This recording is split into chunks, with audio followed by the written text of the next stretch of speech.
everybody. I'm back again with you with my very good friend, Chelsea Yarborough. Today, we're going to be talking about worship and how worship impacts the life of the believer. Chelsea, can you tell us a little bit about worship? What are some of the defining aspects of worship? So, what is worship? Worship is the intentional posture and inviting of an encounter with God. So simple. Sometimes there's so many ways to do it. There are things to talk about it, but the actual definition of what it is simply inviting an encounter with God. God within you, God around you. So really it can take different formats, but two particularly come into mind: the individual worship and collective worship. Individual worship is when you've been rocking in a car and a song comes on, right? Last night I was chilling recently, and then Great Is Thy Faithfulness came on through my shuffle. And honestly, I had to breathe and pause and probably should have pulled over, right? I was reminded of God's faithfulness and drawn into a time of remembering past encounters, which supported my current wonderings and question. A friend of mine calls it Jesus jute. When Jesus shows up somehow in your worship songs and all of a sudden the atmosphere shifts. So other types of individual worship are like your quiet times in the moment, more intentionally setting aside opportunities to be with God and things of that sort. Now, it's important to note before I talk about collective worship that individual moments aren't disconnected from the collective. When we show up having already had our encounters with God, when we come to worship, that's a little bit more programmatic than perhaps our individual worship. We bring that same intention, we bring that same energy, we bring our same encounter and our gifts that we had alone into the collective, which can only serve the whole body. So that's a little bit about individual worship. Now, collective worship. Collective worship is our opportunity to come together and intentionally seek to encounter and hear from God as a collective, as a unit, as a body. In Black churches, it's an experience that is threaded with music, prayer, and collective wisdom. Wow, that was a really great breakdown. Now, I'm interested. You named a lot of things. Is there anything that worship is not? So this is an interesting question. What isn't worship? I think that worship is always happening and ritual is always happening. However, I think that the thing that separates what worship is and isn't is intention. And so even when it surprises you, right? Like it did in my car, like I named earlier, when Great Is Thy Faithfulness came on, and I was like, oh, here we are in worship. Even when it surprises you, my posture and attention changed and then shifted to God in my communication with God.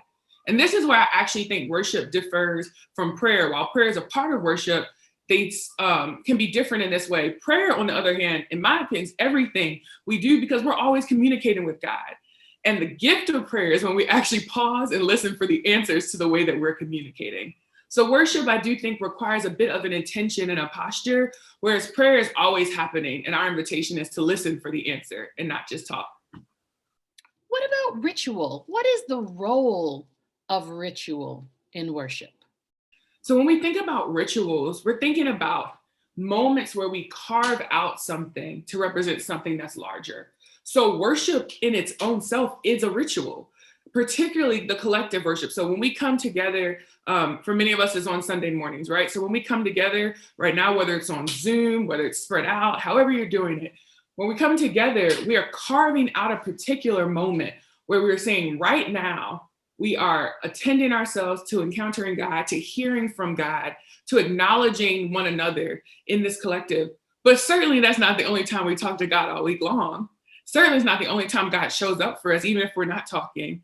And so it's not us saying that worship is the only, worship in this formal sense is the only place where God shows up, but it's saying we are setting aside this time to be a container, if you will, to be a container of opportunity for us to change our attention and focus solely on this thing. So I think what ritual does within worship, so that's the ritual of worship. I think what ritual does within worship is create movements throughout worship that invite us into a patterning of how we want to encounter God. And so normally there's a gathering time. How are we gathering? How are we putting our attention that we are actually in this space? I always say worship starts in the parking lot. How are you greeted? How are you moving into this new environment? And then we center on something that shows up like scripture and things of that sort. There's some type of proclaiming. There's a preaching moment. Or when I grew up, we always had a testimony service. And I'm not gonna lie, As a kid, the testimony service was a lot for me because I always felt like it kept me from getting back to my shows. But as an adult, I know that the testimony service was so powerful because what it did was give me witness to the ways that God was moving outside of just my life so that I could expect God to move within my life. And so we have these moments in worship that are many rituals that come together to create a whole service. And what is the impact of worship on the life of the believer from your perspective?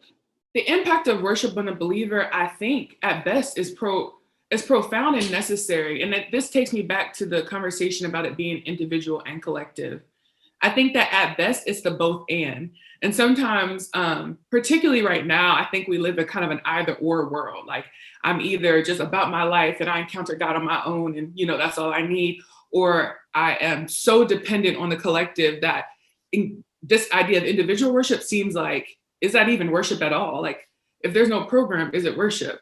And it's actually the both and, because the encounter with the collective can sustain us when our individual worship is difficult. The encounter with the collective, I'm thinking of a time where I lost someone really dear to me and prayer felt like wordless, felt like I don't have the words for this, but I showed up to the space and it was the holding of the community.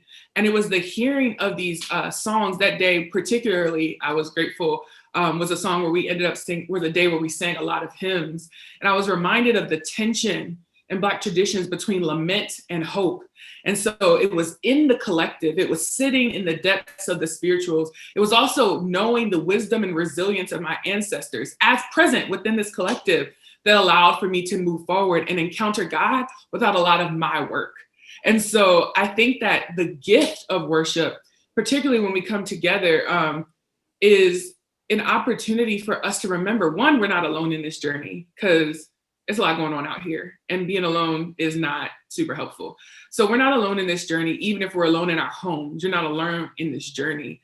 And two, that God is a beautiful shapeshifter. So God knows how to show up in a hymn. God knows how to show up in a preaching moment. God knows how to show up in your candle lighting at your house. God also knows how to show up in your shower and rebaptize you all over again if you need it. And so what happens is when we set our intentions in this way, the gift to the believer is a reminder of why we're believing and what we are believing in. And so worship is our opportunity to be like, oh yeah, like God is not just dope, but God is ever present. God is with me and I can live into that godlikeness because I know I'm sustained by it. Another defining aspect of African-American worship is this intentional blend of the sacred and secular. So Melva Costin says in her book, African-American Worship, the basic premise of African spirituality is the interrelatedness of all life, beginning with the creation of all there is by a divine creator, called by different names, but understood as uniquely one. And so what is this saying? What this is saying is that African-American worship, this idea that only one space can hold worship and only one person can hold the divine voice, or when I leave the church parking lot and someone testifies to something at my house in a shout, that's somehow not as good as the shout that I had in the sanctuary. And so there's this blend and back and forth between what's considered sacred and what's considered secular, realizing that it's all sacred because it's all filled with the breath of life that is within us. And so honestly, sometimes we can move away from this and start to make too many binaries of like, this is what is sacred and this is what is secular. But actually our roots and the depth of where African-American worship comes from says it's all sacred. The earth is sacred. We are sacred. And therefore the ways in which we show up and interact and commune with God are indeed sacred. And to that point, I think it's important for us to talk about communion. Communion is a Christian sacrament that shows up across the Christian church. But in Black churches, there's something really important for us to think about. Communion is about memory. But it's not just a memory of like, let me reflect back and be like, oh, that's cool. It's a memory that in worship kind of scholarship, we call anamnesis. And what that means is it's a remembering back to move us forward. And so for Black churches, we remember a Jesus who counted it not robbery to live a life of love, of healing, and walking closely with God that disrupted the norm of what was happening in society. And that was a problem. He became a threat And so in communion, as we commemorate the horrors of the cross alongside the witness and miracle of resurrection, we remember that as a way of propelling ourselves forward, that we too can lean into a God of resurrection, that we too can walk into a hope, a new life, that we too can keep on moving forward and believing in this person, this being that we call God. And so communion is not just a place where we kind of haphazardly, take in these elements, but we remember not just the Jesus, we remember our ancestors, we remember all of the stories that allow for us to be here, for us to be possible, and we move forward in that authority. Chelsea, you have done a fantastic job breaking down some difficult concepts like anamnesis for us. We want to thank you for shedding light on how worship is integral to the life of the believer and how it makes us stronger and empowers us through communion, through the exchange that we have with one another, and of course with God. Until next time, I'll see you soon.